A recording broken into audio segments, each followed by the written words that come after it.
Ahora hablemos de Casupá, porque en materia de seguridad hídrica, este se presenta como una de las obras más ambiciosas impulsadas también por OCE. Con su presidente, con Pablo Ferreri, es un gusto recibirte. ¿Cómo estás? Muy buenos días, es un placer, Gabriela, estar con ustedes, con todo el equipo, hablando de temas relevantes para Uruguay, para los uruguayos, para lo que tiene que ver con un recurso humano básico como es el agua potable. Que no deja de tener críticas y controversias, y que son naturales y quizás hasta saludables, ¿no? Que en un proyecto de alta sensibilidad como este existan. Pero bueno, está bien escuchar a las dos voces e ir despejando. CAF firmó un convenio de cooperación técnica con OCE que incluye la preparación técnica ambiental del proyecto Casupá. ¿Cuáles son los detalles de este convenio? Y después ya vamos a ir despejando estas variables que son discutidas. Sí, primero, antes de ir al acuerdo que hicimos con la CAF, decir que la necesidad de una reserva de agua bruta dulce mayor a la que tiene Uruguay, yo te diría que es compartida por todo el mundo. Sí, sí. De hecho, todos los estudios desde la década del 70 hasta ahora, los últimos son de los años 2013 y 2017, donde se hicieron planes directores de OCE, todos indican esa necesidad y ya estaba resuelto desde hace tiempo que el mejor lugar, está muy estudiado eso, era hacerlo en la parte de la cuenca de Santa Lucía donde está Casupá. De hecho, nosotros no compartimos esa dicotomía que se dio en la discusión pública de Arasatí versus Casupá, o sea, porque no se trataba, más allá de si la planta potabilizadora se hacía en la zona de Arasatí o en aguas corrientes, como se va a hacer ahora, no se trataba de una planta versus una represa, sino que el sistema metropolitano necesita las dos cosas.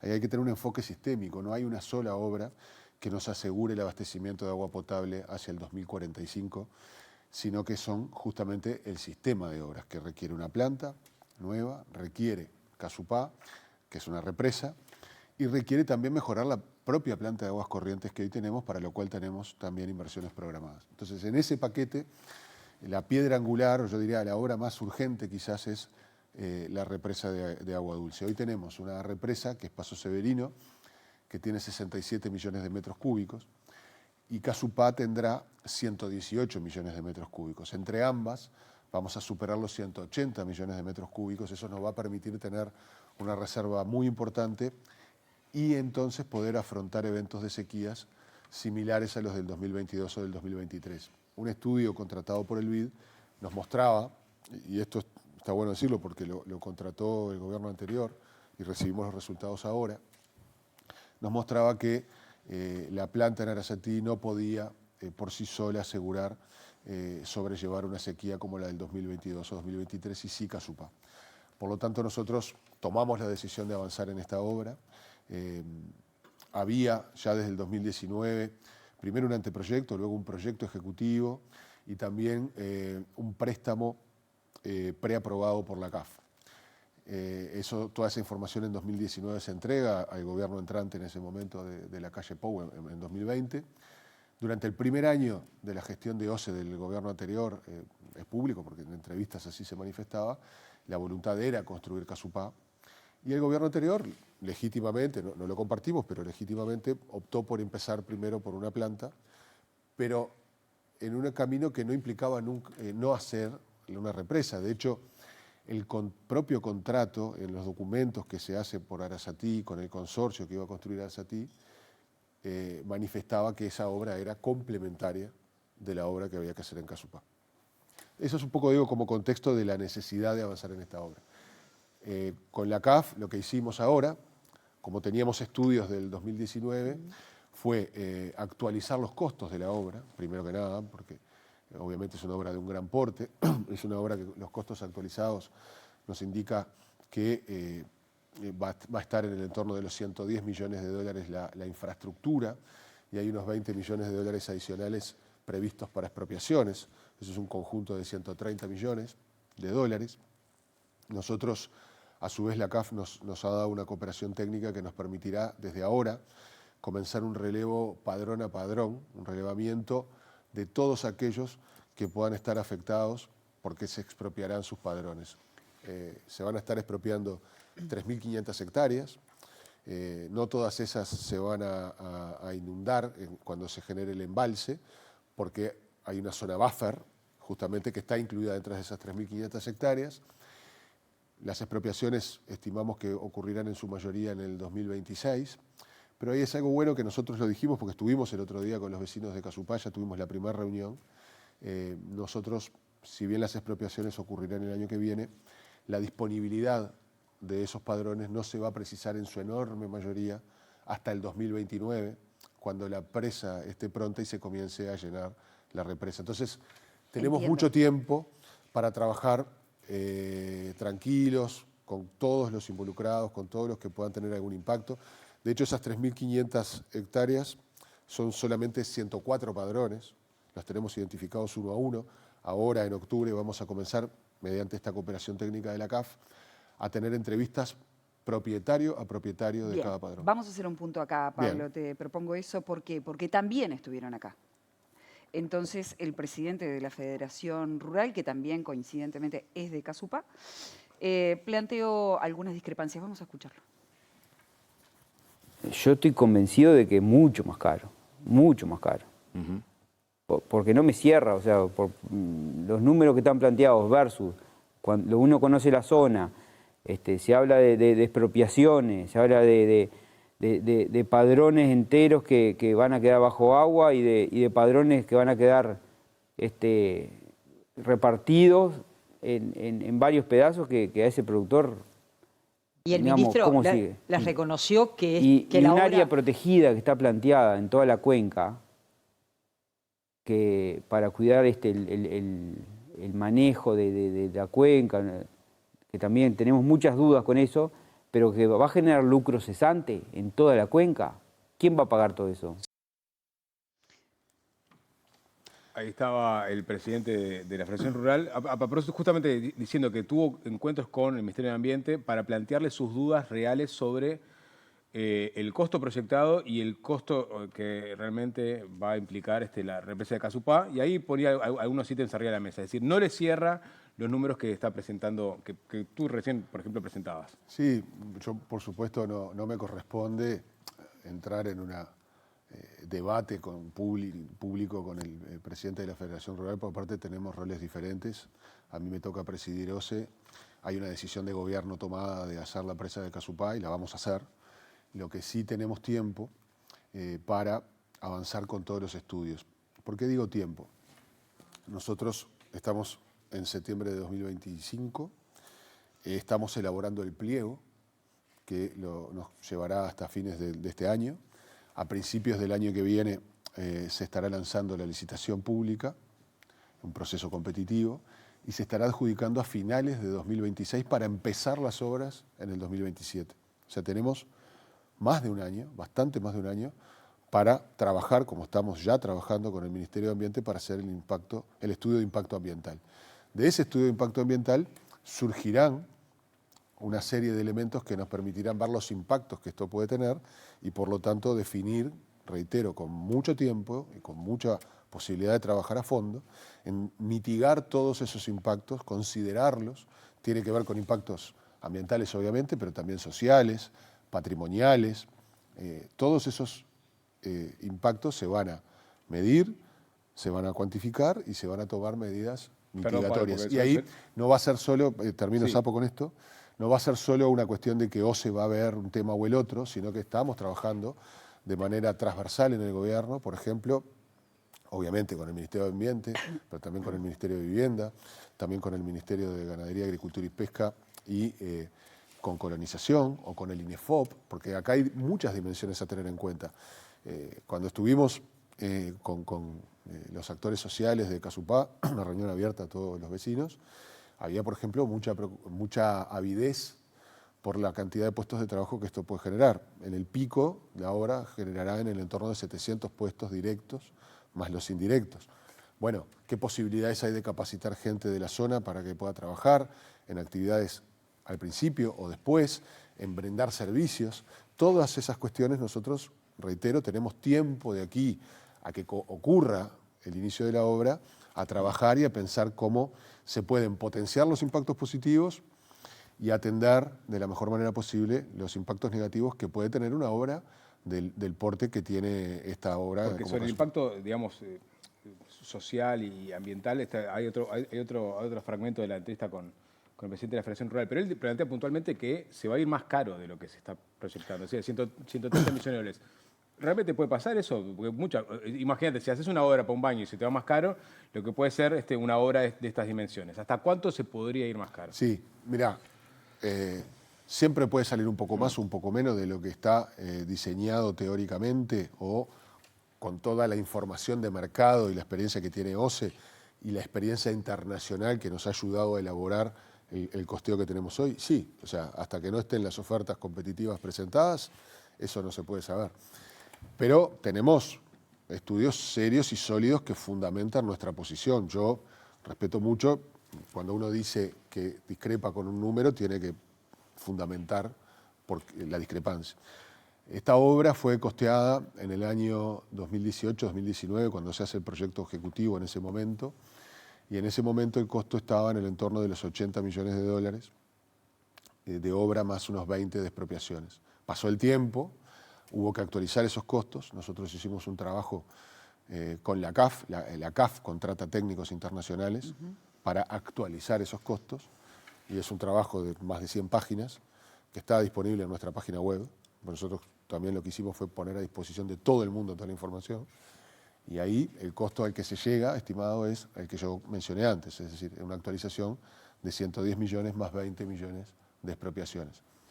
Eso tiene además una convergencia con los estudios propios de OCE, por lo cual, bueno, son las estimaciones que tenemos, son serias, son fundamentadas, son rigurosas, pero hay un proceso competitivo en el medio que veremos cómo se va dando.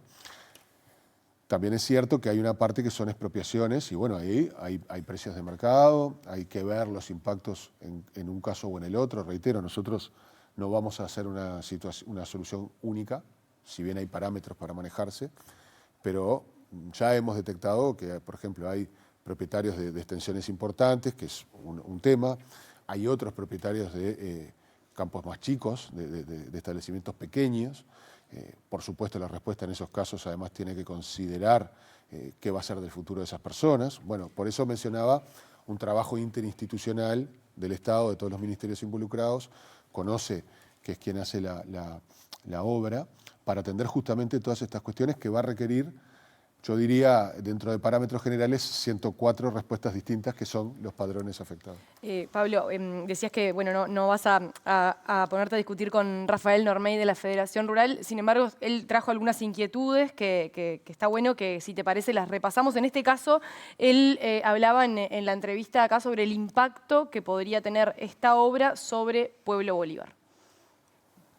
Está el Pueblo Bolívar, aguas abajo, que hay una preocupación seria porque a ver, yo vengo de Estello la semana pasada, en Porto Alegre. En las crecientes pasadas de Porto Alegre cayeron 1000 milímetros en una semana. No sé si se acuerdan, Porto Alegre bajo agua. Sí, sí. El aeropuerto bajo agua. El estadio. Bueno, el estadio, en waterpolo. Y ahí, ¿quién dice que no puede pasar eso acá? Y si pasa eso, ¿qué le va a pasar a la represa? Y si le pasa algo a la represa, ¿qué va a pasar con Pueblo Bolívar? Yo, si viviese en Pueblo Bolívar, yo vivo en 25 de mayo, por suerte, no, estoy cerquita a Paso Severino, pero estoy más alto. Pero si viviese en Pueblo Bolívar, yo me estaría, no sé, yo capaz que estaría pensando en mudarme. O a alguien le gusta que pase algo y te quede 2 metros de agua arriba de tu techo. Ahí lo escuchábamos a Rafael Normey con esas inquietudes que tiene como dudas, ¿no? ¿Cómo se responden a estos temores? Sí, primero que nada, más allá de lo que yo decía de no entrar en un debate porque no me corresponde, sí decir que todas las dudas y todas las inquietudes son válidas, son legítimas, y en este año y pico que tenemos de trabajo previo, vamos a atender todas esas inquietudes, vamos a tener un diálogo muy intenso y fluido con todos los actores sociales que lo pidan, más todos los que nosotros buscaremos para conversar. Por lo tanto, eso sí me parece que es Ahora, algo ¿tienen que es esas nuestro trabajo. respuestas Con respecto, no. A las dudas todavía no. Algunas sí, algunas irán surgiendo. Sería irresponsable incluso decir que antes de hacer todo el estudio de impacto ambiental tenemos todas las respuestas. Justamente hay que atravesar ese proceso con calma, con rigurosidad, con profundidad, con método. Lo estamos haciendo junto al Ministerio de Ambiente, obviamente, y vamos a trabajar en todas esas cosas. Irán surgiendo y se irán atendiendo, reitero, de manera transversal por el Estado en su conjunto. Con respecto a lo que planteaba, una reserva no es algo de agua, no es algo estanco, tiene justamente además un tema de regulación de los caudales y obviamente, es más, la regulación que va a permitir la presa va a colaborar con la calidad del agua, porque uno puede regular el flujo y por lo tanto asegurar incluso un caudal ecológico mínimo que permita incluso combatir con lo que tiene que ver con la formación de cianobacterias y demás cuando el agua está estancada. Si tú tenés agua represada y hay, por ejemplo, sequía, tú podés colaborar con el flujo. O sea, no vemos un problema allí, pero obviamente esa inquietud u otras, los ingenieros a cargo de este trabajo, se hicieron más de 600 planos en el proyecto ejecutivo. Es decir, no son dos dibujos en una servilleta, está más que bien pensado. Pero, Pablo, teniendo en cuenta que el estudio de impacto ambiental todavía no está, o sea que hay muchas cuestiones por responder antes, ¿existe la posibilidad, hay un margen de, atendiendo a lo que se presente en ese estudio, que se pueda cambiar la ubicación, por ejemplo? ¿O Casupá es definitivamente el lugar? Casupá es una decisión tomada.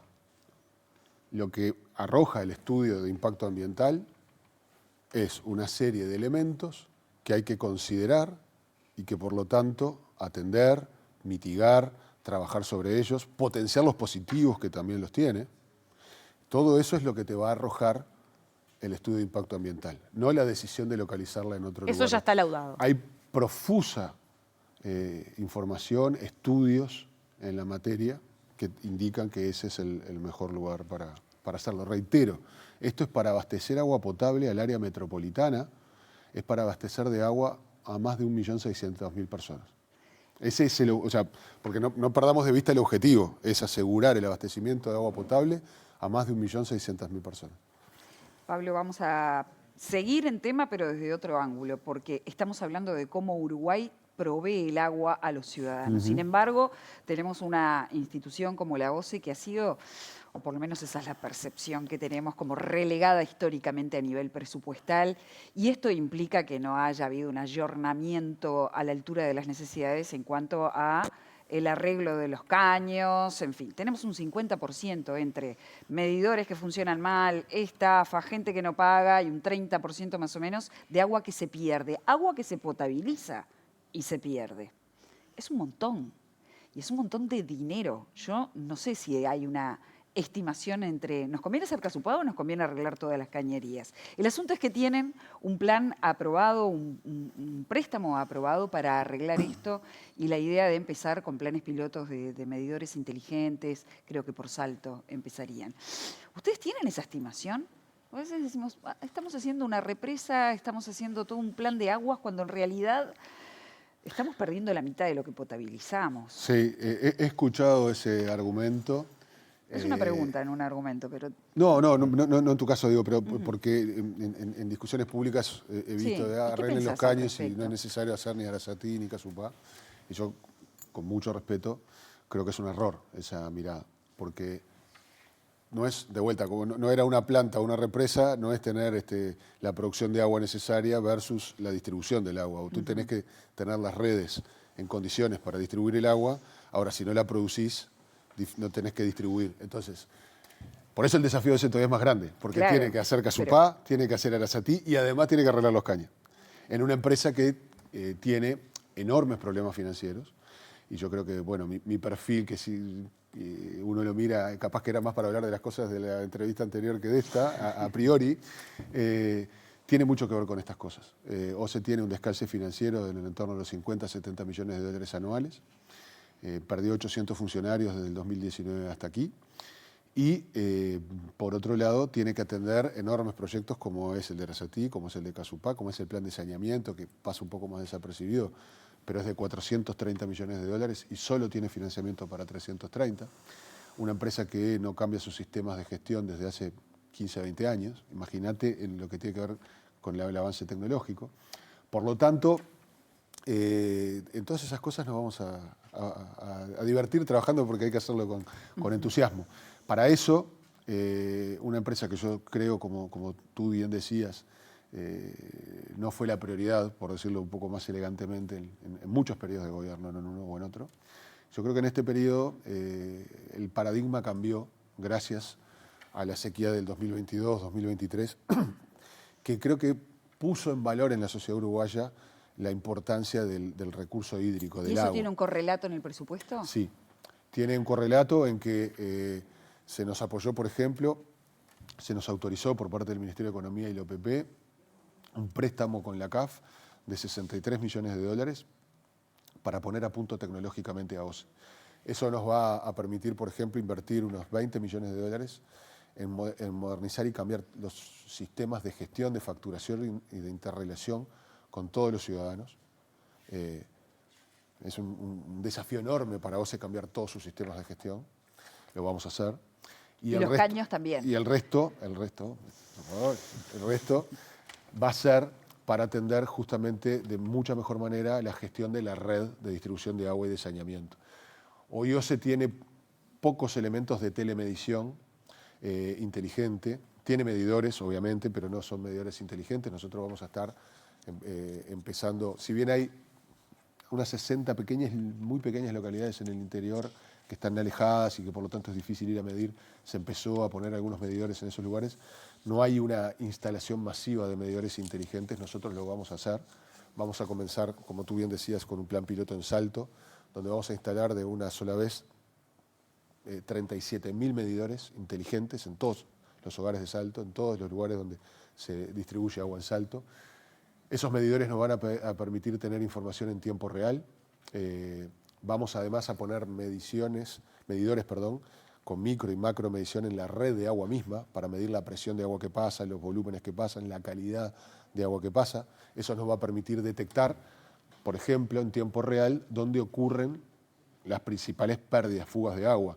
Entonces, porque además un problema de OCE es que muchas de las pérdidas no son visibles. Entonces, cuando tú puedes afinar mucho dónde tenés que intervenir, sos mucho más eficiente en las reparaciones y por lo tanto bajan los costos de las mismas y podés avanzar más rápido. Nuestro objetivo, por ejemplo, hoy OCE tiene algo de información, pero la tiene por región y nunca se integra. Para que te hagas una idea, ese es el nivel de lo que tiene hoy tecnológicamente OCE. Nuestro objetivo es poder tener un centro de monitoreo nacional a donde llegue la información de toda la red en tiempo real para poder tomar decisiones en tiempo real. Para aplicar, también estamos trabajando dentro de ese programa, hay un componente de inteligencia artificial, porque hoy OCE puede manejar con lo que tiene algunos datos. Cuando tenga miles de millones de datos, tiene que poder gestionarlos, porque si no es basura la información. Bueno, para eso también estamos trabajando con la incorporación de inteligencia artificial. Esperamos realmente dar un salto tecnológico muy, pero muy fuerte en este periodo. Es, junto con estos otros proyectos que mencionábamos, un pilar enorme de esta gestión. Pablo, tenemos que terminar. Quiero saber si ustedes tienen estimado la cantidad de litros de agua que pretenden ahorrarse de aquí a 5 años, cuando termine el periodo, en base a estos planes que acabas de definir. Mirá, el agua no contabilizada hoy es el 50%. Sí. Ese 50%, un 15% es, como muy bien tú decías, a pérdidas comerciales, que se dice que es porque se mide mal, porque hay subregistros, porque hay fraudes, etc. Y hay un 35% que son pérdidas físicas. Nosotros tenemos esperanza de generar una baja algo mayor y más rápido en las pérdidas comerciales, que son las que se resuelven midiendo bien, y algo más lento, pero sí comenzar un proceso de revertir el crecimiento del agua no contabilizada en lo que son las pérdidas físicas. Hoy no quiero dar un número exacto. Pero a los dos nos gustan los números. Dame, sí, a vos te gustan más las primicias que a mí. Dame un número, ¿no? Claro. No, pero la idea es, déjame decirlo de esta forma, la idea es que esa inversión que vamos a hacer se pague sola. Gracias, Pablo, por haber venido esta mañana. Amigos, el presidente de OCE. Nos vamos a una breve pausa y continuamos haciendo 5 sentidos por la televisión pública.